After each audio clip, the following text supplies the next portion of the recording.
Hi, my name is Kara Lavasser, and I'm going to be presenting on coaching leadership model. In 2002, Daniel Goleman went on to document the coaching leader as one of his 6 leadership styles.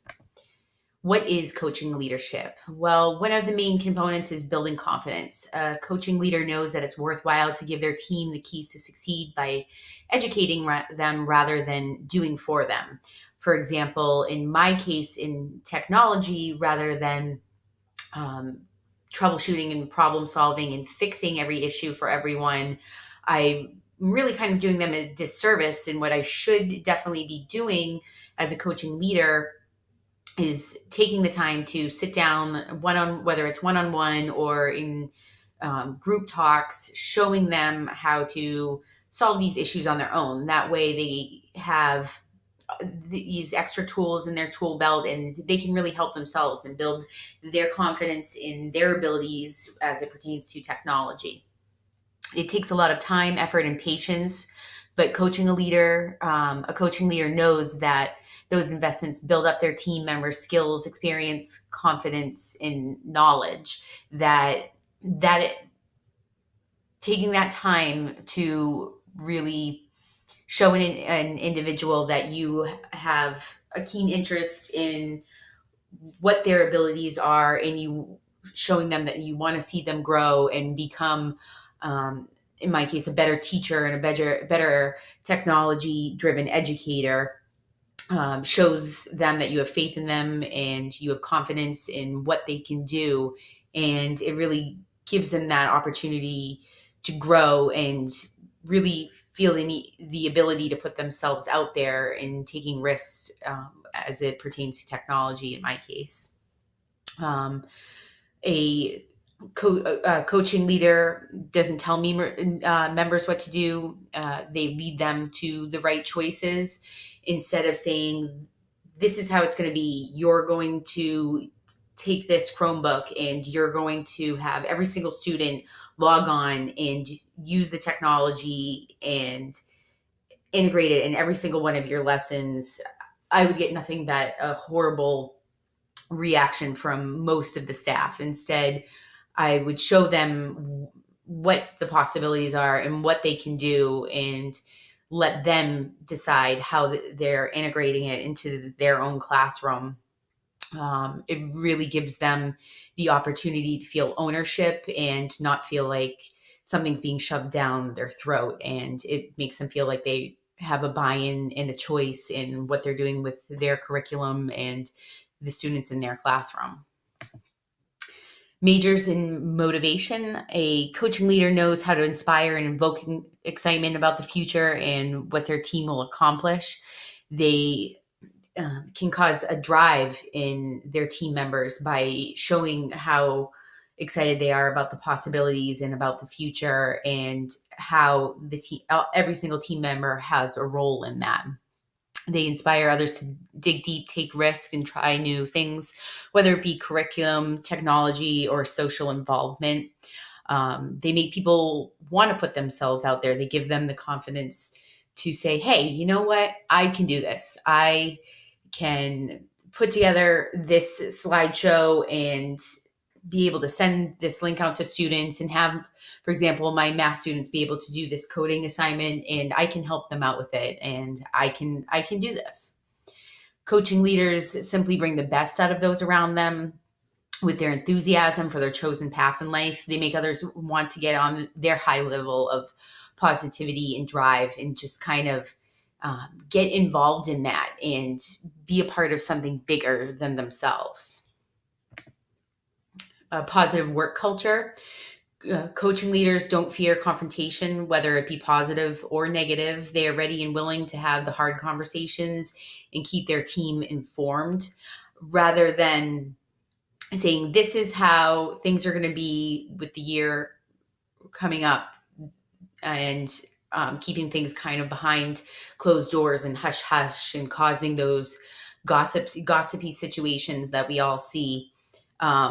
A coaching leader might pull together a smaller team of leaders that can go out there and kind of filter down the truth of what's happening and what lies ahead and what's the plan and the overall goal and what are the steps to get to that goal, rather than keeping things a secret and making people wonder and nervous. And it really just creates an environment of negativity.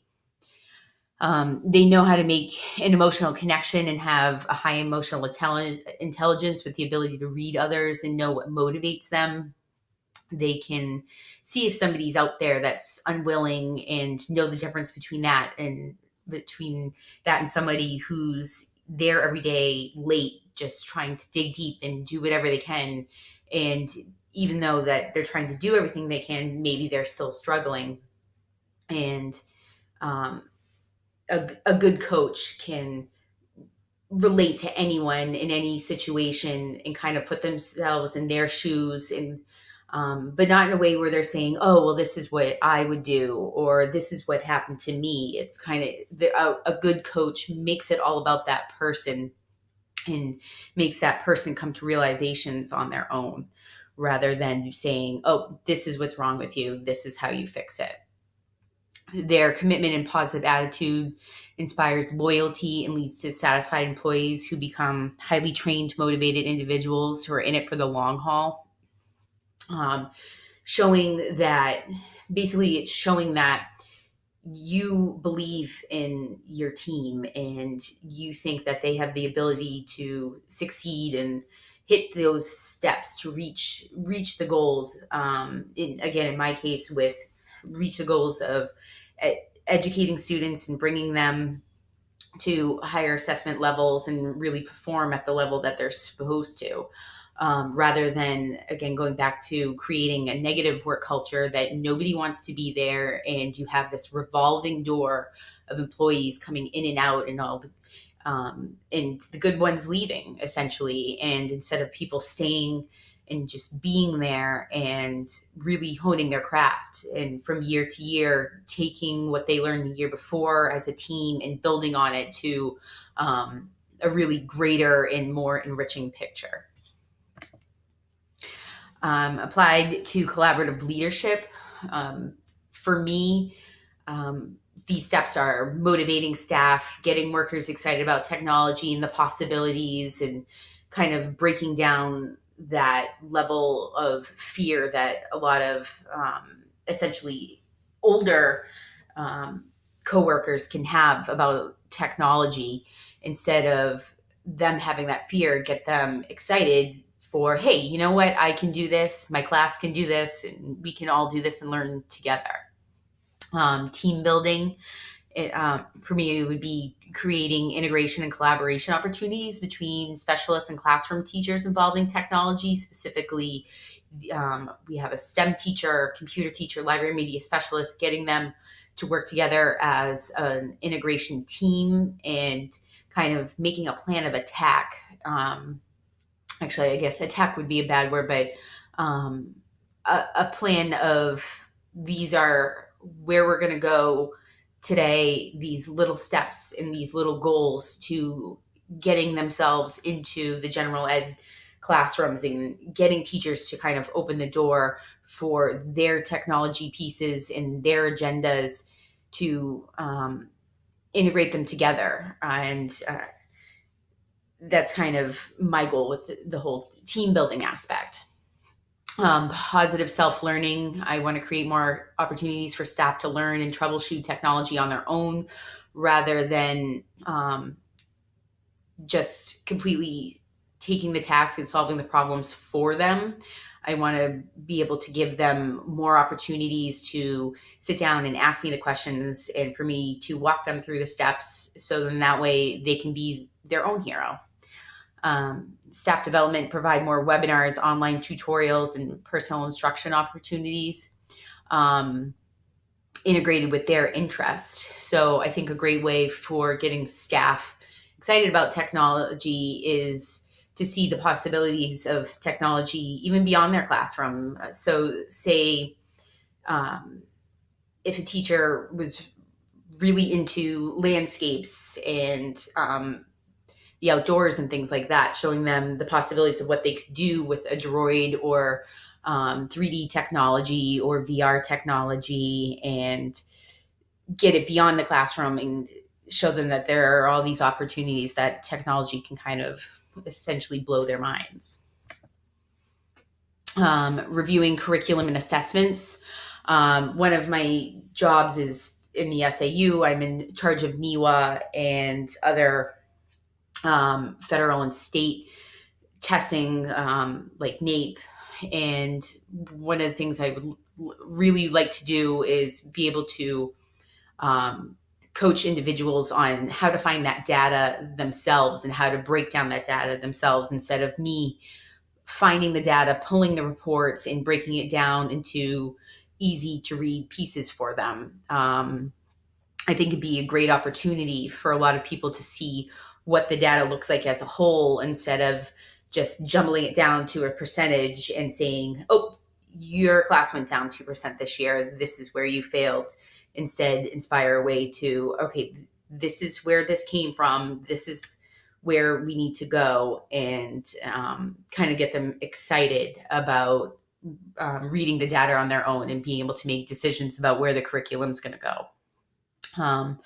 In that, we can also explore the impact of technology through assessment evidence and kind of show this is where technology is helping out in the classroom, and this is where we don't need it in the classroom. That would also be where I would use data to create collaborative opportunities. I could find holes in the assessment data and try to find that as a little niche for, hey, why don't we try some technology here to try to get these scores up? Benefits of the coaching leadership model: creating confidence, self-education, highly trained and specialized individuals, and a positive work culture. So with even looking at the weaknesses of the model, I mean, the positive work culture in itself just stands alone.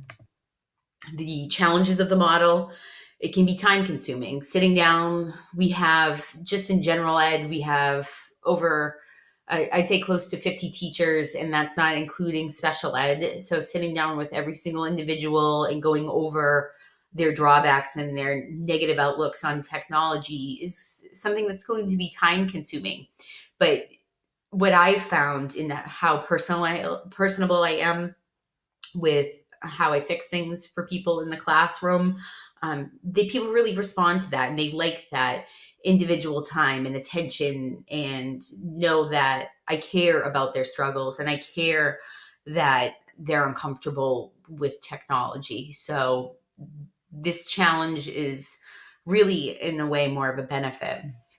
Unwilling individuals, that's always tough, but unwilling individuals is always a challenge, and it kind of causes me to dig deeper. And I think with any coach, unwilling individuals and that challenge really just causes them to reach that next level.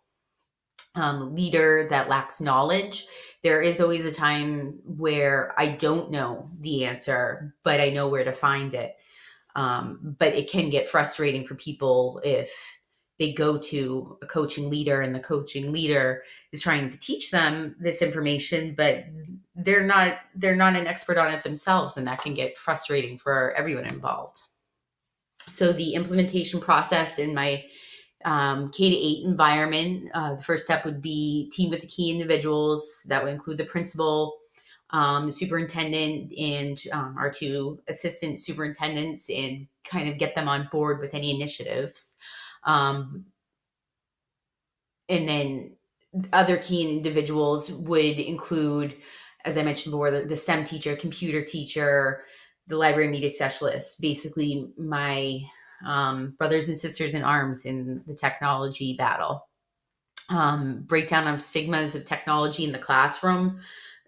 That's more, I think, ties into the confidence. I just need to take individuals who are not confident in technology and kind of show them that it's not scary, it's not daunting. Don't be afraid to ask the quote unquote stupid questions.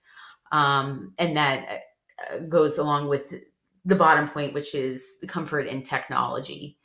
So moving forward, I have a lot to do with myself and the aspects of the coaching leadership, but I definitely think it's the best model for my environment, being able to pull out the most positive aspects of people and do the goal setting and be able to work individualized with people. I definitely think this is the best model for me.